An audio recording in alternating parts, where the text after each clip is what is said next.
और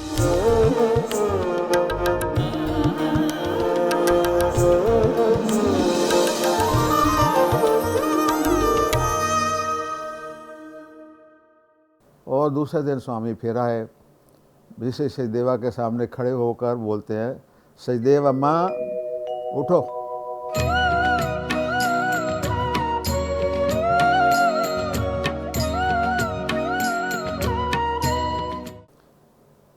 इसके बाद 82 में एक मिसेस सचदेवा और मेरी लड़की ऋतु के साथ पुट्टपर्थी गई। भगवान बाबा के साथ इंटरव्यू हुआ उनका, और इंटरव्यू में भगवान बाबा ने मेरे मिसेस सचदेवा को बोला, अरे अम्मा लड़की का शादी करो, जल्दी करो, बहुत महंगा होता जा रहा है। तो मिसेस सचदेवा ने कहा, भगवान आप लड़का सजेस्ट कीजिए तो हम शादी कर देते हैं। तो स्वामी ने कहा कि नहीं, ये जो है ये सिलेक्ट आप करो, ये पेरेंट्स का काम है। मिसेस सचदेवा ने कहा कि स्वामी आप भी तो पेरेंट्स हैं। स्वामी ने कहा नहीं, ये वर्ल्डली पेरेंट्स का काम है। अब ये ड्यूटी वर्ल्डली पेरेंट्स को दे दी गई कि भाई इसके लिए जल्दी से जल्दी अपन शादी का इंतज़ाम करें। अब जो भी था, अब जब भगवान ने ऐसी आज्ञा दे दी, अभी तक हम लोग यही इसी बात में थे कि शायद भगवान किसी लड़के को सजेस्ट करेंगे और वहाँ जिस लड़के को सजेस्ट करेंगे वहीं उसकी शादी करेंगी।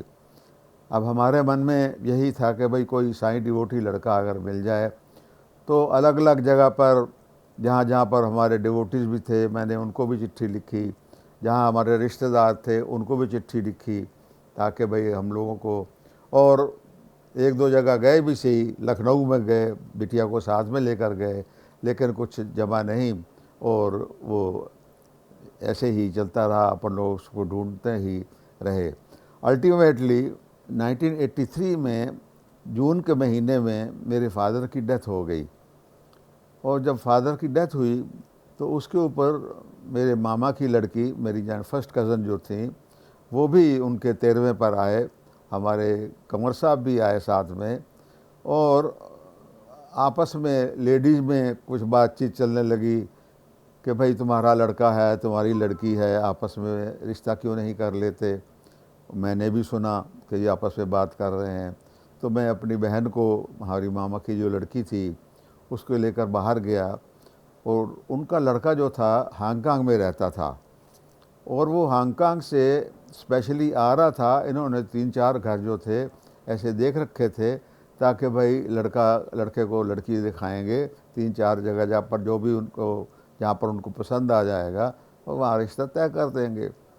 तो मैंने अपनी बहन को ये कहा, देखो बहन ऐसा है कि अभी हमारे फादर की डेथ को तो टाइम हुआ ही नहीं है, तो मैं कैसे, अभी हम तो इस मूड में ही नहीं हैं कि अभी रिश्ता लड़की के तय करें। आप तो ऐसा कीजिए कि अगर आप अपने लड़का, क्योंकि आपका आ रहा है इसी कार्य के लिए और आपने कुछ घर देख भी रखे हैं, तो आप उस रिश्ते को तय करने के लिए सभी जगह आप पूरा अपना हिसाब से करिए। अगर आपको लड़की पसंद आ जाए दूसरी जगह तो आप रिश्ता तय कर दीजिएगा। हाँ, अगर आपको वहाँ नहीं जमे तो फिर आप हमको ख़बर कीजिएगा, तो फिर हम विचार करेंगे। यहाँ से वो गए, 3-4 दिन के अंदर ही हमारे कंवर साहब जो थे उनका फ़ोन आ गया। भाई वो लड़का तो हमारा आ गया था, हमने यहाँ पर 3-4 घर जो देखे थे वो सब देख लिए, लेकिन कोई पसंद नहीं आया। अब आप बताइए क्या करना। अब अभी हमारे फादर को 1 महीना भी नहीं हुआ। मैंने कहा अच्छा, मैं अपनी मदर से कंसल्ट करके आपको बताता हूँ। मदर से बातचीत करी।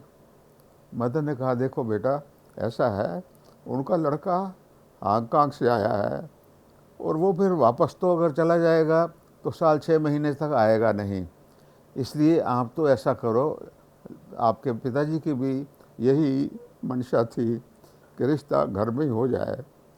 आप तो ऐसा करिए कि इनको, अपनी लड़की को ले जाइए वहाँ पे, और सारा जो है देखने दिखाने का जो भी काम है, अगर उनको पसंद आ जाएगा तो हो जाएगा। मैंने कहा लेकिन मैं तो नहीं जाऊँगा, मेरा तो अभी मन नहीं है। मैंने मिसेस सचदेवा को बोला कि देखो आप इसको, लड़की को लेके जाओ, और आप वहाँ पर जैसा भी होगा अब आप देखिएगा, फिर जैसे होगी ऊपर बातचीत करेंगे। दिल्ली गए, दिल्ली से दूसरे दिन ही फ़ोन आ गया कि भाई उन्होंने लड़की देख ली, उन्होंने तो हाँ बोल दी है लड़के वालों ने, अब हम क्या करें। मैंने कहा भाई अपन तो, हमने उनसे एक बात ये कही थी कि भाई देखिए, स्वामी ने एक्चुअली मिसेस सचदेवा को ये कहा था कि आप लोग लड़का सिलेक्ट करो, उसका फ़ोटो लाना और स्वामी अप्रूव करेगा। ये बात मिसेस सचदेवा को स्वामी ने इंटरव्यू में कही थी, और ये बात हमने लड़के वालों को भी बोल दी थी कि भाई अगर कभी आपस में बात हो गई तो स्वामी से पूछे बगैर हम हाँ नहीं कर सकते। अब उन्होंने हाँ बोल दी, अब हम क्या करें भाई। अब दूसरे दिन फ़ोन फिर आया कि भाई वो तो हमको घर पे बुला रहे हैं। मैंने कहा भाई घर पे बुला रहे हैं तो चले जाओ, क्योंकि वो तो हमारी बहन है और उसके घर में हम आगे ठहरते ही थे जाकर, तो आप जाने को लड़की को लेके चले जाओ। अब वहाँ जब गए तो हमारी बहन ने उसको बोला कि मिसेस सचदेवा को कि आप ऐसा करो, बाज़ार जाओ और वहाँ से 2 अंगूठी ले आओ। तो 2 अंगूठी किस लिए, यानी असल में क्या था कि उनका जो बड़ा लड़का था उसका छोटा भाई भी था एक, उसके लिए उन्होंने रिश्ता देख रखा था और वो पक्का हो चुका था। यानी एक तो अंगूठी उसके लिए और एक तुम्हारी लड़की को पहनाने के लिए। अब हमने तो अभी हाँ करी ही नहीं थी, लेकिन अंगूठी भी मंगवा ली उन्होंने, अब और अंगूठी पहना भी दी उन्होंने। अब उसके बाद फिर मेरे को फ़ोन किया वाइफ ने कि क्या करें। मैंने कहा अब उन्होंने अंगूठी पहना दी है तो आप ऐसा करो, आप भी अंगूठी ख़रीद लो वहाँ से और आप भी अंगूठी उनको पहना दो, और 2 डब्बे मिठाई के जो हैं वो आप दे देना, बाकी हम अभी कुछ भी नहीं करेंगे। अब वो लड़का हांगकांग जाने के लिए एयरपोर्ट के लिए रवाना हो गया था, पीछे से ये टैक्सी पे जा गए, एयरपोर्ट पे जाकर जो था उसको अंगूठी पहनाई गई। इस तरीके से रिश्ता पक्का हो गया। इंदौर आ गए, मेरे मन में ये विचार उठा कि भगवान ने ये कहा था कि फ़ोटो लेके आना और स्वामी अप्रूव करेंगे, और अगर स्वामी ने अप्रूव नहीं किया तो फिर क्या करेंगे हम लोग। 2 महीने I was in great mental turmoil कि भाई ये रिश्ता तो हो गया, और स्वामी के ब्रीफ ने जितना स्वामी ने दिया था हम तो उससे आगे बढ़ गए। अगस्त 83 के महीने में जो था वो हमारा प्रोग्राम था, वहाँ पर एक बाल विकास की कॉन्फ्रेंस थी, ट्रेनिंग थी वहाँ पर, जिसके लिए मुझे भी हमारे स्टेट प्रेसिडेंट ने कहा कि आप चलो, वहाँ पर जितनी भी बुक्स सेल का प्रोग्राम है वो सारा आपको देखना है।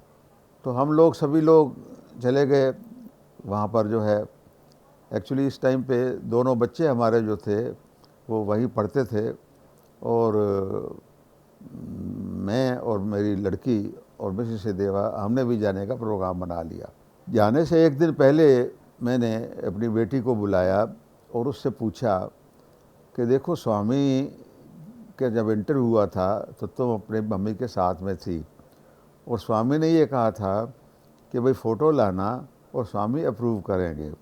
अब अगर स्वामी ने लेकिन हम तो अपने स्वामी के ब्रीफ से बढ़ गए, हमने रिश्ता तय कर दिया, हमने अंगूठी भी पहना दी, तो एक किस्म का रिश्ता तय हो गया। अब अगर मान लीजिए स्वामी ने मना कर दिया तो फिर क्या करना चाहिए। बिटिया ने कहा कि आप भी मना कर देना। अब मैंने कहा भाई मना करना कोई इतना आसान काम तो नहीं है, रिश्तेदारी में शादी हुई है, चाहे रिश्तेदारी में रिश्ता हुआ है। फिर मैंने मिसेस सचदेवा को बुलाया, उससे पूछा कि भाई अगर स्वामी मना करें तो फिर क्या करना। उसने कहा आप भी मना कर देना। मैंने कहा भाई आप माँ बेटी तो दोनों एक राय की हो, लेकिन मना करना कोई इतना आसान काम थोड़ा है। अच्छा चलो अपन वहाँ चलते हैं, तो वहाँ पर बच्चों से भी सलाह कर लेंगे। अब दोनों बच्चों से सलाह करी, उन्होंने भी कहा कि हाँ डैडी, स्वामी मना करे तो मना कर देना। अब मैं विद हैवी हार्ट वहाँ पर सब ड्यूटी अपनी सब निभा रहा था। उन दिनों में स्वामी 8 बजे एग्जैक्टली बाहर आ जाते थे। ये कुलवंत हॉल वगैरह नहीं बना हुआ था, सैंड के ऊपर ही लोग बैठते थे, और मैं डेली 8 बजने को 5 मिनट पर वहाँ पहुँच जाता था। स्वामी दर्शन देने के लिए आते थे, एक दिन आए स्वामी, स्वामी के हाथ में एक गुलाब का फूल था और वो चलते चलते चलते जाकर मिसेस देवा की गोदी में उन्होंने डाल दिया। तो स्वामी निकल गए तो एक साथ में ही मिसेस देवा के और जो बहन एक बैठी थी वो कहने लगी, क्यों बहन जी, आपके मन में कोई इच्छा थी क्या? मैंने कहा हाँ इच्छा तो थी। तो वो तो जाने पर स्वामी ने तो पूर्ण कर दी, उन्होंने आपकी गोदी में फूल डाल दिया है।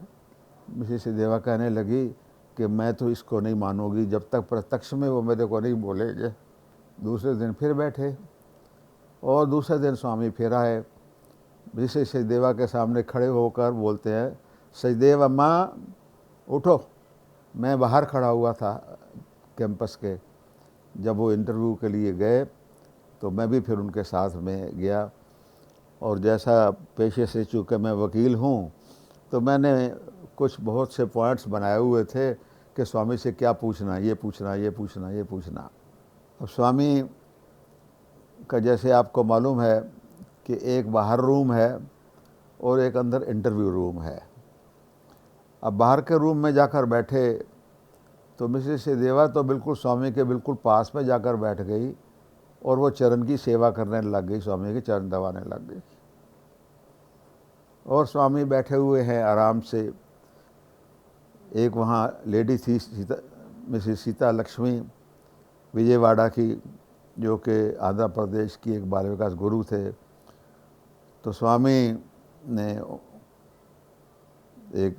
अपना हाथ हिलाया, वेव किया और स्वामी के हाथ में एक घड़ी आ गई। स्वामी ने घड़ी देखी, ओह मंडे, ऊपर की घड़ी में देखा उस पर भी मंडे। 8:15 ऊपर की घड़ी में देखा उस पर भी 8:15। मतलब जो स्वामी ने घड़ी क्रिएट करी उसका टाइमिंग और डे और वगैरह सब मिलता है एग्जैक्ट से। और सीता लक्ष्मी के हाथ में पहना दी उन्होंने। सीता लक्ष्मी बहुत प्रसन्न, क्योंकि वो वहाँ की बहुत एक प्रोमिनेंट बाल विकास गुरु थी आंध्र प्रदेश की। उस इंटरव्यू रूम में कुछ सज्जन और भी बैठे थे। एक वाशिंगटन से आए हुए थे मिस्टर री, जो कि वर्ल्ड यूनिवर्सिटी के वाइस चांसलर या चांसलर थे। उनकी मिसेज भी थी। स्वामी ने फिर हाथ हिलाया और स्वामी के हाथ में एक माला आ गई और स्वामी ने मिसेज री के गले में वो माला पहना दी।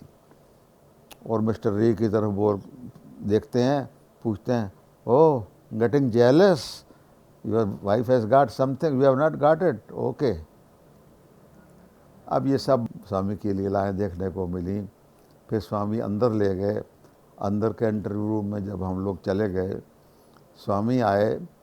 अब उसके बाद जो भी बातचीत हुई स्वामी ने यही करी, हमने तो कुछ बोला ही नहीं। स्वामी ने पूछा, लड़की ने लड़का देखा? वाइफ ने बोला, हाँ स्वामी। लड़के ने लड़की देखी? हाँ स्वामी। दोनों को पसंद है? हाँ स्वामी। फ़ोटो लाए हो? हाँ स्वामी। दिखाओ। अब स्वामी ने फ़ोटो देखा। स्वामी ने कहा, स्वामी अप्रूव करता। और मेरे हृदय पे जो 2 महीने का बोझ चढ़ा हुआ था वो उतर गया। तो अल्टीमेटली 17 नवंबर की शादी तय हो गई। अब हमने स्वामी को यहाँ आने के बाद जो था, स्वामी को टेलीग्राम दिया। तो स्वामी ने दोनों लड़कों को बुलाया और बोला कि फादर का चिट्ठी आया है, टेलीग्राम आया है, तो शादी जो है ठीक है, इंदौर में शादी करो। अब 17 नवंबर की शादी इंदौर में तय हो गई। लड़के वाले सब आ गए। जब सब कुछ हो गया, अब स्वामी ने ये कहा था कि स्वामी खूब सेलिब्रेशन करेगा। अब उसका अब कैसे सब हो, शादी तो इंदौर में हो रही है। लेकिन ऐसा हमको पता लगा कि हालांकि वहाँ 17 नवंबर को कोई फंक्शन नहीं था, लेकिन फिर भी स्वामी ने बैंड बाजे वालों को बुलाकर वहाँ बैंड बाजे बजवाए। और छोटा लड़का और बड़ा लड़का, दोनों लड़के स्वामी के पास वहाँ मिलने के लिए गए, परमिशन के लिए। अब उससे पहले थोड़ा सा एक और बातचीत ये हुई कि मैंने अपनी वाइफ को बोला, मिसेस सचदेवा को, कि भाई तुम जाती थी उधर पुट्टपर्थी तो लड़की के लिए या बेंगलोर से कुछ ना कुछ सामान वगैरह शादी का कपड़े वगैरह लेके आती थी, तो सब कपड़े दिखाओ मेरे को, भाई क्या क्या बनाया तुमने। अब जब सब देखे कपड़े उसके, तो उसमें मैंने इसको कहा, भाई हमारे यहाँ बनारस सिल्क की साड़ी का रिवाज होता है कि लड़की को देना, तो बनारस की सिल्क की साड़ी तो तुमने को बनवाई ही नहीं है। तो मैंने फिर जो शादी की फ़ाइल बनाई हुई थी उसमें एक साइड पे लिख लिया कि भाई बनारस की सिल्क की साड़ी जो है ख़रीदनी है अपने को। अब दोनों बच्चे स्वामी के पास गए परमिशन के लिए कि स्वामी हम जो है अपना फादर की चिट्ठी आई है और 17 नवंबर की शादी है, तो हम आप परमिशन दीजिए तो हम शादी के लिए जाएं। तो स्वामी ने बोला रुको। तो स्वामी अंदर गए और एक बनारस सिल्क की साड़ी स्पेशली लेकर आए और बोले ये फादर को देना लड़की के लिए। अब फादर ने ही पूछा था ना बनारस सिल्क की साड़ी के लिए, तो स्वामी ने फादर को लिए जो है वो साड़ी भेज दी। And that was the best sari out of the whole lot, जो कि पहले दिन जो थी वो बिटिया ने उसको पहनी। अब शादी के टाइम पे दोनों बच्चे जो थे हमारे काम में लगे हुए थे, शादी की तैयारियों में। मेरी तबीयत तो कोई थोड़ी सी नासाज थी, तो उन्होंने, अब छोटा लड़का जो था ध्रुव, वो बहुत ही थक गया था और इधर बारात जब आ रही थी तो ऊपर कमरे में ये चला गया ताकि मैं थोड़ी देर जो है विश्राम कर लेता हूँ। अब हार्डली 5 मिनट जो था वो लेटा और उतने में उसको सपन में स्वामी आए और उसने देखा कि स्वामी कार में हमारे घर के सामने आकर रुके हैं, बाहर निकले हैं, आशीर्वाद दिया और गाड़ी में बैठकर वापस चले गए। तो इन दैट वे स्वामी किसी न किसी रूप में आशीर्वाद भी देकर चले गए। इस तरीके से स्वामी के आदेश के अनुसार मेरी बिटिया की शादी का प्रोग्राम हुआ।